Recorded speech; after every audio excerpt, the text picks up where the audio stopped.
Good evening student. आज हम लोग सॉल्यूशन चैप्टर के परासरण दाब पर आधारित कुछ महत्वपूर्ण प्रश्नों को देखेंगे, जिसमें आपका सबसे पहला क्वेश्चन दिया गया है। पहला क्वेश्चन आपका है 0 डिग्री सेंटीग्रेड ताप पर 0.45 ग्राम ग्लूकोज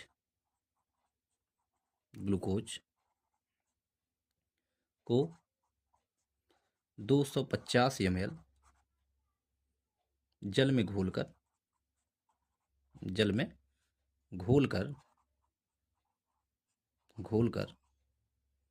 विलयन बनाया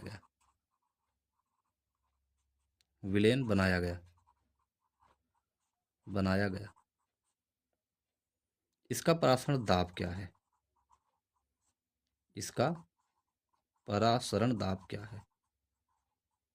दाब क्या है? इसका परासरण दाब क्या है? इसके सॉल्यूशन में देखें। परासरण दाब के लिए आप लोग फार्मूला पढ़े हैं। P इक्वल टू CST या P इक्वल टू CRT, जहाँ C आपकी सांद्रता है। तो सांद्रता को हम लोग लिखते हैं N/V या P इक्वल टू N/V/RT। इसे हम लोग लिखते थे PV इक्वल टू NST या NRT से।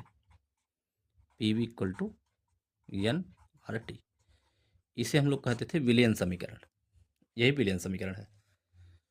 तो विलियन समीकरण में हम लोगों से पूछा है परासरण दाब P क्या है।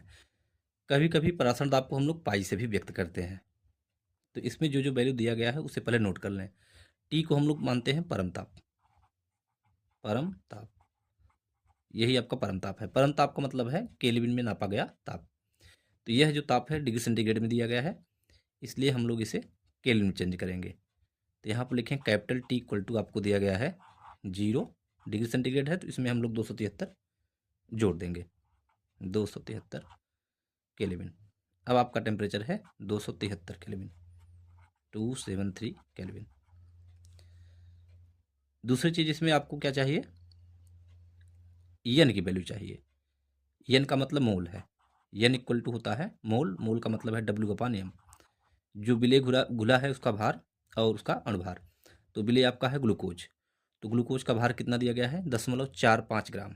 तो हम लोग लिखेंगे 0.45 ग्राम बटे ग्लूकोज का अणुभार हम लोग 180 लिखेंगे, क्योंकि आप जानते हैं ग्लूकोज के लिए कितना होता है C6H12O6। तो इसके लिए टोटल होता है 180। कार्बन का 72, हाइड्रोजन का 12, ऑक्सीजन का 96, इसलिए 180 लिखा गया है। यह तो हो गया एन का वैल्यू। एस की वैल्यू आपको या आर की वैल्यू आपको क्वेश्चन में ही मिलेगी। एग्जाम में क्वेश्चन दिया रहता है, आर इक्वल टू ब्रैकेट में आपको मिलता रहता है वहाँ। तो इसमें आर की वैल्यू हमें रखनी है 0.0821। मात्रक आपका वही है लीटर वायुमंडल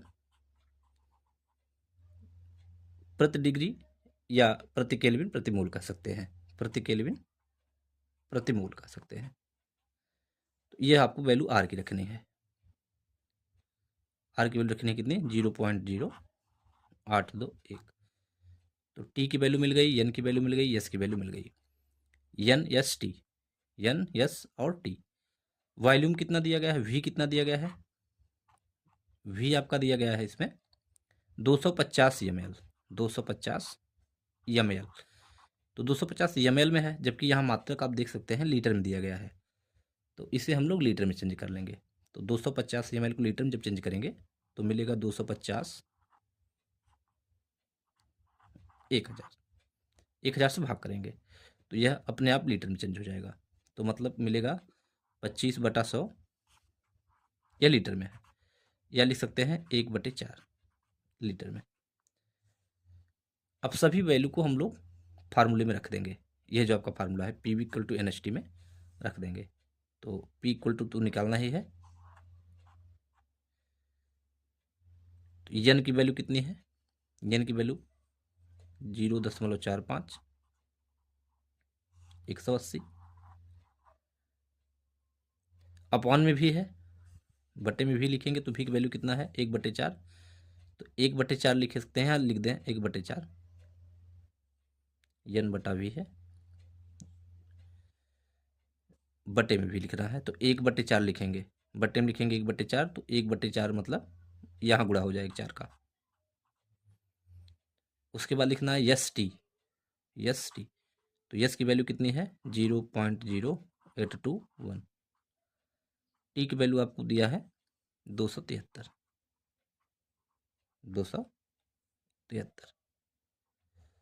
आयतन आपका दिया गया था 1/4 250 करके दिया गया था, तो 250 को हम लोग चेंज कर लिए हैं। तो इसी को हम लोग यदि सॉल्व करेंगे तो हम लोगों को P इक्वल टू मिलेगा 0. यहाँ 4 से समाप्त कर सकते हैं, 4 चौक 16, 4 पंजे 20, 45 मिलेगा। और 45 को हम लोग इससे समाप्त कर सकते हैं तो 0.1। तो मतलब केवल मल्टीप्लाई करना है 0.1 इंटू 0.0821 इंटू 273। तो आपको इसमें वैल्यू मिलेगा 0.224। और प्रेशर का मात्रक इसमें हम लोग आर के मात्रक के अनुसार लिखेंगे। तो इसमें प्रेशर का मात्रक आप लोग देखेंगे एटीएम दिया गया है तो मात्रक रहेगा एटीएम, मतलब वायुमंडल। यह आपका आंसर है।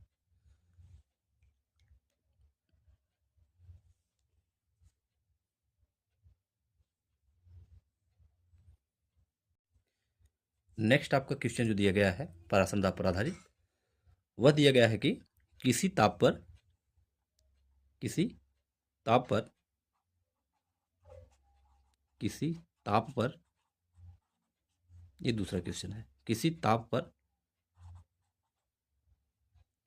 ग्लूकोज का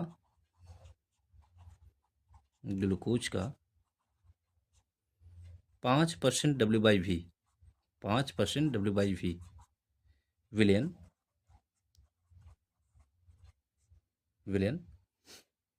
7 वायुमंडल परासरण दाब उत्पन्न करता है,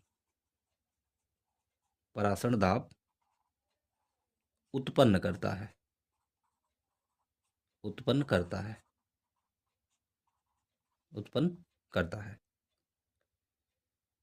तो ताप बताइए, तो ताप क्या है? तो ताप बताइए। कोई ताप है उस पर परासरण दाब है कितना 7 वायुमंडल, जबकि 5% W/V है। उसमें आपको बताना है ताप क्या होगा, जबकि आर की वैल्यू दिया गया वही 0.0821, मात्रक आपको वही है litre, ATM, kelvin inverse, mole inverse. तो इसके सॉल्यूशन में हम लोग देखें, इसमें आपको टेम्परेचर पूछा है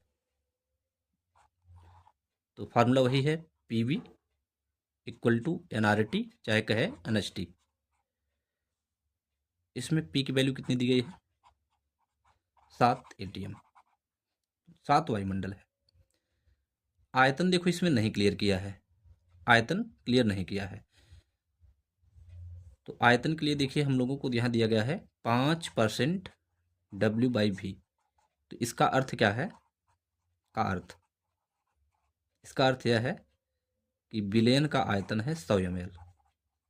विलयन का आयतन कितना है, आयतन 100 ml है, 100 ml। और विलेय का भार कितना है, जितना परसेंट दिया हो विलेय का भार, यह W दिया गया कितना 5 ग्राम। यानी कि परसेंट जितना दिया गया है वो W बता रहा है उतने ग्राम है, आयतन हमेशा हम लोग 100 ही मानेंगे। तो V इक्वल टू इसमें हम लोग लिख रहे हैं 100 ml, 100 ml, या हम लोग कह सकते हैं 100 में 1000 से भाग करके हम लोग बता सकते हैं लीटर में। अब यह लीटर में है, इतने लीटर है। तो वॉल्यूम मिल गया है और प्रेशर भी मिल गया है। अब बताना है इसमें यन क्या है। तो यन के लिए फार्मूला है W/M, तो भार कितना दिया गया है इसमें 5 ग्राम। अणुभार ग्लूकोज का भी बताया है 180 लिखना है। अब यह यन है, यह भी है, यह पी है, सब वैल्यू को ले जाकर इसमें रख दिया जाए। टी नहीं मालूम है, टी ही निकालना है, तो पी के स्थान पे यहाँ 7। वी के स्थान पे कितना लिखना है, 100 में 1000 से भाग कर दिए थे लीटर में चेंज करने के लिए। P V N equal to कितना है, और आर बराबर लिख दो। आर की वैल्यू दी गई है 0.0821 और गुणे टेम्परेचर निकालना है, टेम्परेचर आपको बताना है। तो कुछ करना नहीं है, 180 के इधर गुणा कर दे रहे हैं, 7 गुणे 100 और गुणे 180। कैलकुलेशन सब अपने अपने ढंग से करें। यहाँ पर हम लोग 1000 से गुणा करेंगे तो यहाँ देखिए दशमलव 1 अंक 2 अंक 3 अंक बार इधर चला जाएगा, तो हम लोग लिखेंगे 5 गुणे कितना 82.1 गुणे टेम्परेचर टी। तो यहाँ से टी इक्वल टू निकालेंगे तो 7 गुणे 100 गुणे 180 बटे 5 गुणा कर दें, 5 एकम 5, 5 गुणा 2 में 10, हासिल 1 होगा, और 5 गुणा 8 में करेंगे 40, 40 से 41, 410.5। तो यह आपका टी की वैल्यू है। तो इसमें टी की वैल्यू मिल जाएगी इसे सॉल्व करने पर 306.94, 306.94। यह आपकी वैल्यू केल्विन में रहेगी। अगर इसमें से हम लोग 273 माइनस कर देंगे तो वही वैल्यू डिग्री सेंटीग्रेड में रहेगी। इससे कुछ मतलब नहीं है, यही आपका आंसर है, यह आपका केल्विन में आंसर है।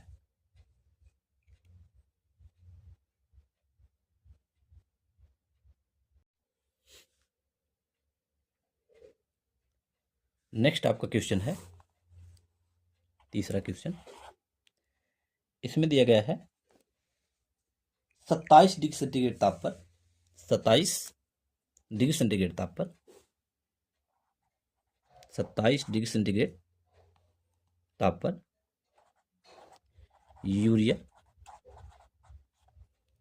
यूरिया के विलयन का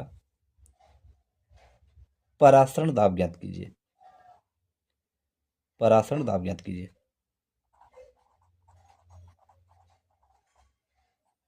परासरण दाब ज्ञात कीजिए, ज्ञात कीजिए। 27 डिग्री सेंटीग्रेड ताप पर यूरिया के विलयन का परासरण दाब ज्ञात कीजिए। क्वेश्चन में थोड़ा सा यह मिसप्रिंट है। इस क्वेश्चन में हम लोग एक चीज ऐड करना चाहेंगे। इस क्वेश्चन में थोड़ा सा आप लोग ऐड करिएगा कि 27 डिग्री सेंटीग्रेड पर डेसी मोलर यूरिया, यहाँ पर जो यूरिया लिखा गया है उसमें रहेगा deci molar urea, deci molar urea होना चाहिए। तो डेसी मोलर के लिए मतलब सांद्रता दिया रहेगा, यानी क्वेश्चन ऐसे बनेगा 27 डिग्री सेंटीग्रेड पर डेसी मोलर यूरिया के विलयन का परासरण दाब ज्ञात कीजिए, ऐसा क्वेश्चन होना चाहिए। तो इसमें डेसी मोलर का अर्थ क्या है, डेसी मोलर का मतलब है डेसी मोलर। तो डेसी मोलर का मतलब है जिसकी मोलरता 1/10 मोलर हो, मतलब उसकी मोलरता कितनी है 1/10 मोलरता है। डेसी मोलर का मतलब है मोलरता है 1/10। यह चीज़ छूट गया है क्वेश्चन में, तो इसे हम लोग ऐड करके मानेंगे। 27 डिग्री सेंटीग्रेड पर डेसी मोलर यूरिया के विलयन का परासरण दाब ज्ञात कीजिए, या कभी कभी m/10 करके देगा, या इसी चीज़ को लिखेगा कि 27 डिग्री सेंटीग्रेड पर m/10 यूरिया के विलयन का परासरण दाब ज्ञात कीजिए। यह चीज़ होना चाहिए क्वेश्चन में। तो क्वेश्चन में देखें हम लोग, फार्मूला यही है आपका कि PV = NHT, या लिखें NRT। इसी चीज़ को हम लोग लिख सकते हैं P = N/V RT। अब एक चीज़ हम लोग यहाँ जानते रहें कि मोलरता का मतलब होता है मोलों की संख्या बटे आयतन। 1 लीटर में घुले विलेय के मोलों की संख्या। तो यही जो आपका n/v है, यही n/v आपका दिया गया है डेसी मोलर, मतलब n/v की वैल्यू है यह, n/v को ही हम लोग क्या बोलते हैं, मोलरता। यही आपका है मोलरता, n/v। तो यही मोलरता की वैल्यू हम लोगों को दी गई है 1/10 डेसी मोलर। तो यहाँ इतने के स्थान पे 1/10, आर के स्थान पे हम लोग क्या लिख देंगे, वही 0.0821। और टेम्परेचर आपका दिया गया है 27 डिग्री सेंटीग्रेड पर। तो 27 को हम लोग 27 डिग्री सेंटीग्रेड को बदल लेंगे, जो 27 आपका डिग्री सेंटीग्रेड दिया है इसे केल्विन में चेंज करेंगे। तो 27 में हम लोग 273 ऐड कर देंगे तो यह केल्विन में हो जाएगा, यानी कि यह टोटल 300 केल्विन बन जाएगा, 300 केल्विन। इसे ही हम लोग सॉल्व करेंगे तो हम लोगों को यहाँ से प्रेशर का वैल्यू मिलेगा। इसे सॉल्व करने पर बहुत आसान है, यह 0 से 0 कैंसिल, बाकी जो यहाँ आपका 30 आया है इसमें आप लोग मल्टीप्लाई कर देंगे। मल्टीप्लाई करेंगे तो हम लोग को मिलेगा 2.463। ये बहुत आसान क्वेश्चन था और यह मान के चलें कि यह एग्जाम में पूछा जा सकता है इस बार। यही आपका आंसर है 2.463। बहुत लंबा कैलकुलेशन नहीं है इसमें। एक बात हाँ ध्यान रखे रहिए, डेसी मोलर या m/10 करके देगा।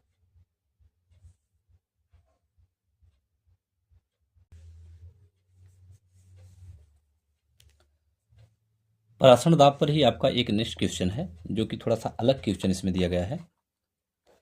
तो आप लोग इसमें देखें, कहा है कि 2 लीटर, क्वेश्चन आपका चौथा है, कहा है कि 2 लीटर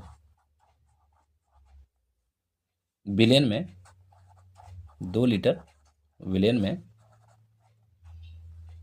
27 डिग्री सेंटीग्रेड ताप पर K2SO4 के 25 मिलीग्राम, यहाँ पर मिलीग्राम में दिया है, मिलीग्राम को घोलने पर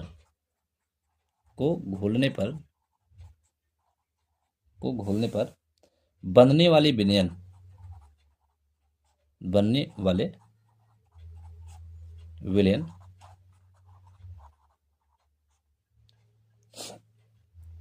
बनने वाले विलयन का परासरण दाब ज्ञात करिए, परासरण दाब ज्ञात कीजिए। चलिए बताइए, लिख दे रहे हैं, बताइए। यह मानते हुए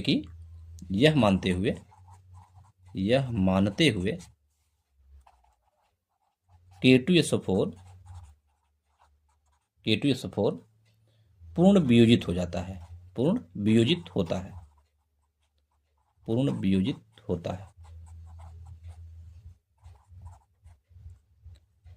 आर की वैल्यू वही रखनी है 0.0821, मात्रक वही आपका सेम है। यह आपको दिया गया है क्वेश्चन, बहुत अच्छा प्रश्न है। सॉल्यूशन, इसमें एक नोट करनी है आपको चीज कि इसमें थोड़ा सा यूज होगा 1/2 गुणांक, इसमें थोड़ा सा यूज होगा 1/2 गुणांक, या हम लोग 1/2 अवकारक के रूप में जानते हैं, जिसे हम लोग आई से व्यक्त किए थे।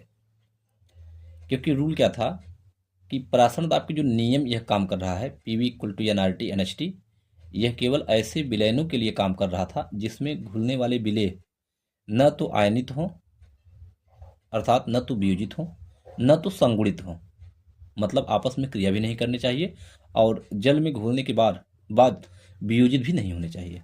तो यहाँ जबकि कह दिया है कि यह मानना है कि K2SO4 क्या हो चुका है, वियोजित हो चुका है, उस स्थिति में आपको बताना है। तो एकदम लास्ट चैप्टर में आप लोग पढ़े थे 1/2 गुणांक, और उसके बाद लास्ट में बताया गया था कि 1/2 ने क्या क्या संशोधन किए उन सूत्रों में। तो संशोधन कुछ नहीं किए थे, केवल उसमें आई से हम लोग मल्टीप्लाई कर दिए थे सभी फार्मूलों में। यानी कि पहले हम लोग पढ़ते थे PV = nRT, तो संशोधन के बाद हम लोग पढ़े थे PV = INRT। यह ऐसे विलयनों के लिए है, यह नियम उनके लिए काम करता था जो जल में पूर्ण रूप से क्या होते थे, जिनमें विलेय, ऐसे विलयन जिनमें जो विलेय होते थे वो पूर्ण रूप से क्या होते थे, आयनित हो जाते थे, यानी 2 या 2 से अधिक घटकों में टूट जाते थे। तो यहाँ वह खुद बता दिया है कि K2SO4 टूट चुका है। यानी जब K2SO4 का वियोजन होगा, यह एक प्रकार का साल्ट है, जो सल्फेट होते हैं वो साल्ट होते हैं। तो इसका जब वियोजन होगा तो यहाँ पोटेशियम के 2 आयन बनेंगे, 2 पोटेशियम प्लस, मतलब 2 आयन मिलेंगे पोटेशियम के, और 1 आयन मिलेगा सल्फेट का।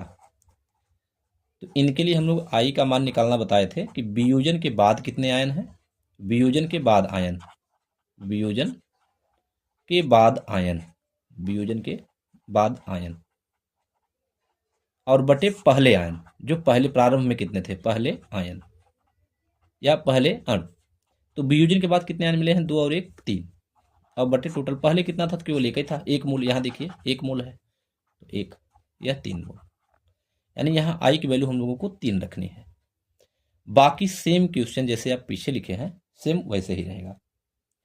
तो हम लोग पहले लिख दें क्या क्या दिया गया है। यहाँ पर हम लोगों को दिया गया है स्मॉल डब्ल्यू, स्मॉल डब्ल्यू देखिए आपको दिया गया है 25 mg में दिया गया है, mg मतलब मिलीग्राम में। इसे हम लोग ग्राम में अगर चेंज करना चाहते हैं तो 25 मिलीग्राम को बदलने के लिए हम लोग इसमें जो है 100 से भाग कर देंगे, 100 mg है ना, मिलीग्राम ml में है, 1000 से भाग करना पड़ेगा, 1000 से भाग करेंगे, 25 बटे 1000, ठीक है। जैसे ml को बदलते थे हम लोग लीटर में, तो 1000 से, वैसे ही mg है तो 1000 से क्या करेंगे, भाग कर देंगे। तो ये आपका यह है स्मॉल डब्ल्यू। उसके बाद इसमें क्या दिया गया है, K2SO4 है, तो K2SO4 के लिए अणुभार निकाल लेंगे, K2SO4 के लिए अणुभार। तो पोटेशियम का, एक पोटेशियम 39 है, तो 2 पोटेशियम रहेगा, 2 गुणे 39 प्लस सल्फेट है, सल्फेट के लिए कितना होता है 32, और ऑक्सीजन 4 बार है, तो एक ऑक्सीजन का 16, 4 का 64, ये टोटल हो जाएंगे 174, 174, यही यम हो गया। तो डब्ल्यू मिल गया, यम मिल गया। और इसमें क्या दिया, टेम्परेचर टी दिया गया है। टेम्परेचर टी कैपिटल जब निकालेंगे तो आप लोग जानते हैं 27 डिग्री सेंटीग्रेड दिया है, तो केल्विन में चेंज करने के लिए हम लोग 273 इसमें जोड़ेंगे, और 273 जोड़ने के बाद यह बन जाएगा 300 केल्विन। और इसमें आयतन वी दिया गया है 2 लीटर, 2 लीटर। इन सब वैल्यू को हम लोग फार्मूले में ले जाकर रख देंगे, तो मिलेगा पी, वी के स्थान पे कितना मिलेगा, वॉल्यूम दिया गया है इसमें, वॉल्यूम इसमें दिया गया है 2 लीटर, 2 लिख दें। उसके बाद आई, आई की वैल्यू 3 लिख दें। इसमें यन, यन बराबर मोल है, मोल मतलब भार बटा अणुभार, भार यहाँ यन के स्थान पे भार बटा अणुभार लिखेंगे। तो भार कितना दिया गया हम लोगों को, 25 बटा 1000, और बटे अणुभार, भार बटे अणुभार, अणुभार कितना है 174, 174।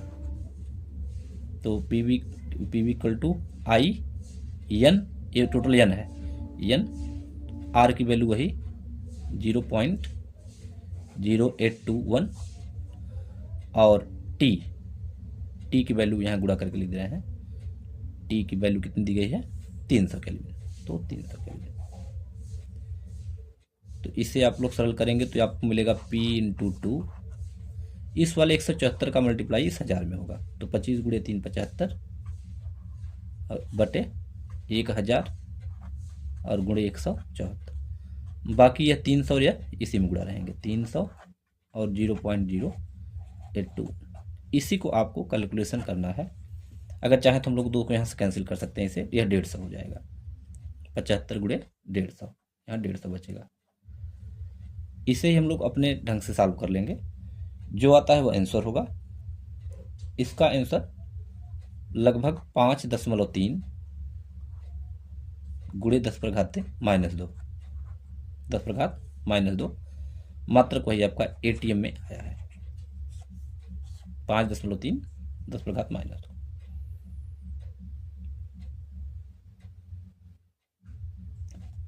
तो ऐसे सवालों में जहाँ आयनन दिया हो वहाँ आई की जरूरत पड़ती है, क्योंकि जो राल्ट वगैरह के नियम या जो परासरण दाब के नियम हैं वो केवल ऐसे ही विलयन को लागू होते हैं जो आयनित ना हो।